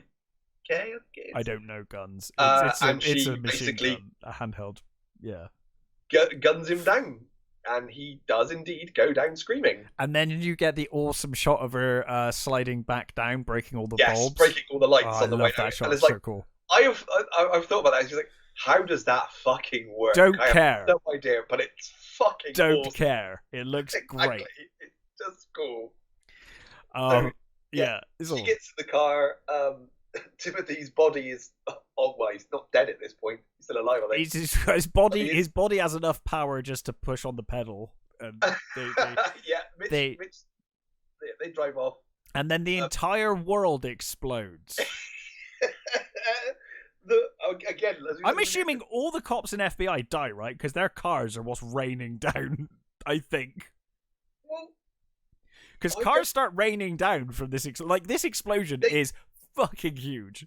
Yes, it takes out completely the middle of the bridge. Yes. I'm not quite sure where the cars are really coming from, but they must be. I'm assuming 500 cops died. Innocent people just died in this explosion. And I love it. There's like you said, the biggest explosion. I mean, it is so ludicrous. fucking cool. You get the blast of the car, like the ticket booth. I think it is. Gets Yep. engulfed in flame behind them. It's an awesome shot. I mean, again, it's so ridiculous, but it's so cool. Yeah, there's a couple of shots here actually along this way, especially with the water thing and in the helicopter, that are a bit nasty, blue screeny. Yeah, shots. the like composition between the two. Is not they're great. a bit. But rough. that's like, you know, it's, you know, yeah, they didn't have that kind of rough. yeah. So you get that, but what I also love is the initial explosion. You see it go through Tim's body. Yeah. As it completely shreds him, which is like, that's so fucking cool. Yeah, it's great. And I love it. There's just like these cars are raining down, and Caitlin says, "Don't hit the cars," and Mitch just gives her this fucking look. Yeah. He's not going to swear in front of a child. He's like, bitch.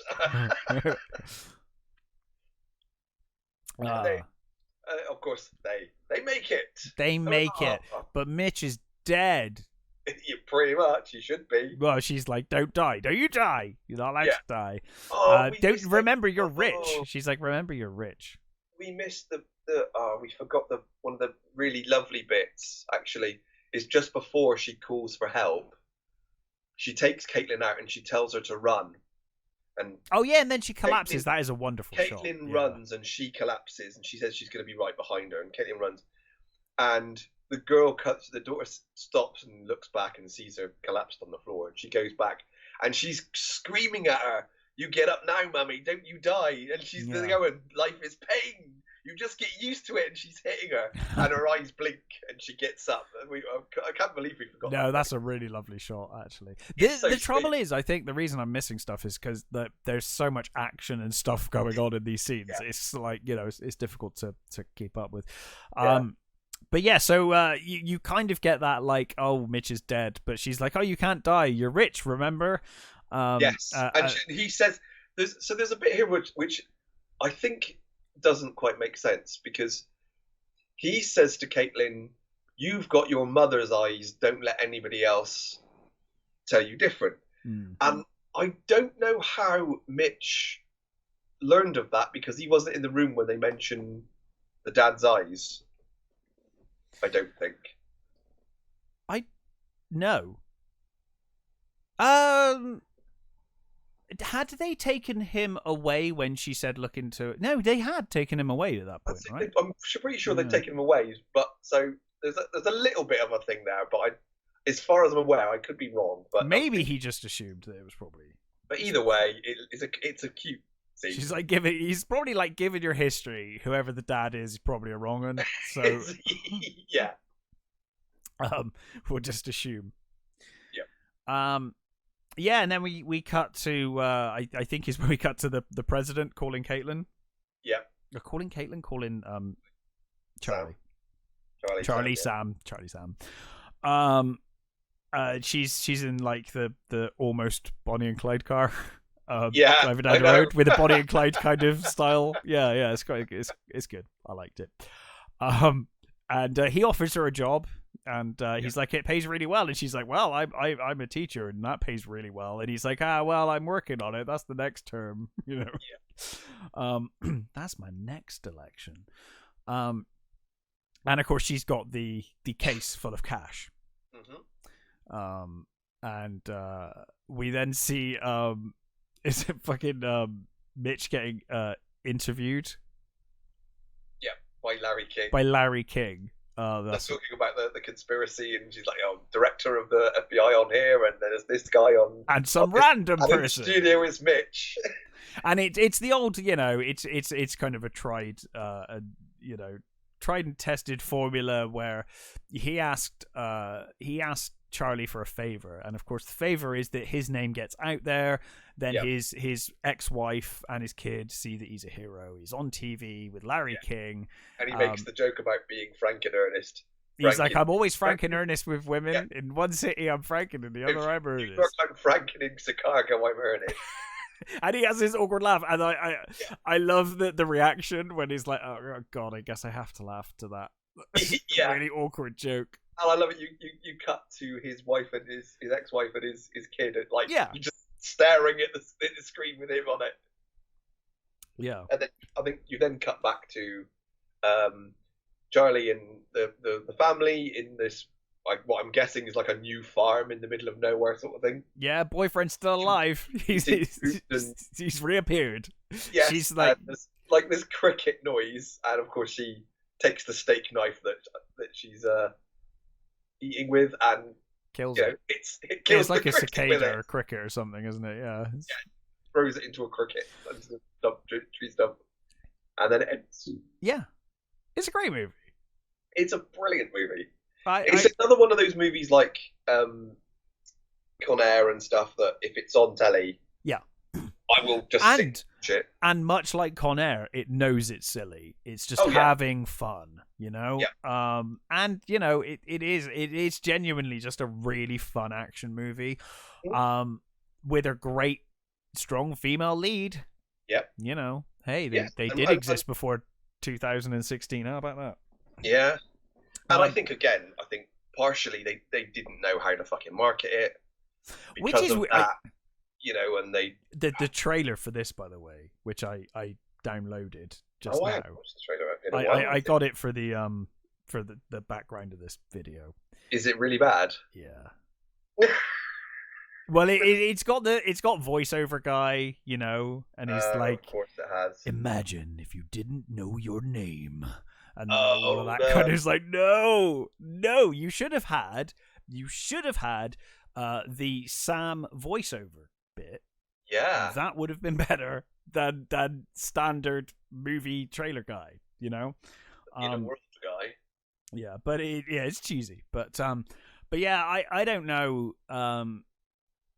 I'm glad ultimately that this movie is beloved now and has a cult following. You know, it got there in the end. I mean, when it came out on video, I think that helped. Like most of these ones that tank in the cinema. I think mid '90s was like height of like the like VHS thing. You know, like Independence Day. I always go back to Independence Day. I always remember that just being huge on VHS. There was like those plastic VHS boxes with the alien ship on it. Yeah, it was like your local video stop's got 20 copies of it. 50 million copies everywhere. But yeah, so it was a big boom at the time. So yeah, I imagine it did very well at home, and yeah, it's got a great cult following now. I mean, some of the best movies ever made. Blade Runner didn't do very well in the cinema, so you know. Yeah, well, we said a lot of the movies we've covered, a lot of the movies we love, tanked when they first came out, but it did so much better on home release. Yeah, and video, you know, on video stores and stuff. And so there was a planned sequel which was going to be called The Kiss After Lightning. Oh God. And it was the last, I think, big push for it was 2007, but nothing came of it. From what I can gather, I don't think Gina Davis didn't want to return. I don't think. I would. Samuel L. Jackson did. Oh really? Yeah, he wanted to play Midge again because, like I said, I mean, both of them think that this is one of their best movies. Yeah. But I wouldn't want to fuck with the characters. Says this is. Renny Harlin thinks this is his best movie. But the thing is, both of their character stories are done, and I wouldn't want to fuck with that. Right. So the last script that was doing the rounds, apparently, it was Caitlin is going to Mitch to find out who killed Charlie. So it was going to be Caitlin and Mitch's movie, not Charlie. So she wasn't going to be in it. Okay. That's not so bad. No. It's a little depressing. It is. Because she kind of got her life back on track and things were good. And I don't know, I'd rather they didn't. I mean, they could still do it, theoretically. I mean, what's her name? Yvonne Zimmer. She's like 30s now. What, the actress who played Caitlin? Yes. Right. She's been in loads of really cool stuff. She's been in a number of other Shane Black things as well. She was in Kiss Kiss Bang Bang. And she was in Iron Man 3 as well. Well, I would respect that. I mean, how many movie sequels actually have the kid from that movie grown up, the actual same actor or actress playing that role. Because usually it's like you can cast anyone as the adult version of Caitlin, no one would know. But it's really cool if that actress actually went on to do stuff and could actually do that. Yeah. Yeah, I don't know. I kind of like the end we get here. I think so. The idea that she then died, is like fucking Clerks 3. Where it's like, oh, they bought the quick stuff and she's pregnant, and then they fucking die like 2 weeks later, and everything goes to shit. You're like, oh, well, that's just a really sour taste after the high, the lovely ending we got. And it kind of feel like here is like she's got her whole memories back. Her family's accepted her for who she is. Mitch has got his family back. Everyone's happy. It's like, oh, don't kill her. Yeah, well, obviously they'll die of old age, but I mean that's there's a lot of sequels that do that though, don't they? When they get the person they want, so they just go, well, we'll kill that character. And I mean, they did a similar thing with Fly 2. True. She didn't want to be in Fly 2, and so they offed her. And Fly 2 is not a great movie either. I like Fly 2. I don't think it should ever have a happy ending. That's. The kind of like, it all grew back. It's like fine. It works for what they did. I like the dude. I like the main bad guy ends up in the dog pen. Yes, that's cool. Yeah, it's just when they're on the boat at the end and he's all happy and he's like, I guess your penis grew back and everything is all fine. I'm like, really? But I guess you could argue with, well, we shouldn't get into the Fly 2. We'll probably cover it one day. But the thing is, I do kind of accept with him, he is like the perfect version, isn't he? That's the idea. Yeah. Because he wasn't the mutation. He was born naturally. He's got the components of both. He's kind of the perfect version of the Fly. Yeah. So I guess, but whatever. I just think it's a nice ending here. We could just leave it here. At one point, they were trying to get... They didn't want it to be a woman. They wanted either Stallone or Seagal to be Charlie. Fucking Seagal, Jesus Christ. Yeah, I mean, don't get me wrong. I love Stallone and I love 90s Stallone. I wouldn't want that either because this is perfect point, the way it is. 96. This is the decline of Stallone. We're still taking Seagal seriously enough. Yeah. He's still no, but what I mean is even when you take Seagal seriously, he's fucking terrible. Like he's never been good. Oh no. This would have been terrible. I still love Hard to Kill and I love those movies, but he's not great at it, What's the other one? A really good one. I say really good one. Out for Justice. Out for Justice I quite like, yeah. Nico. Hard to Kill. Nico's good.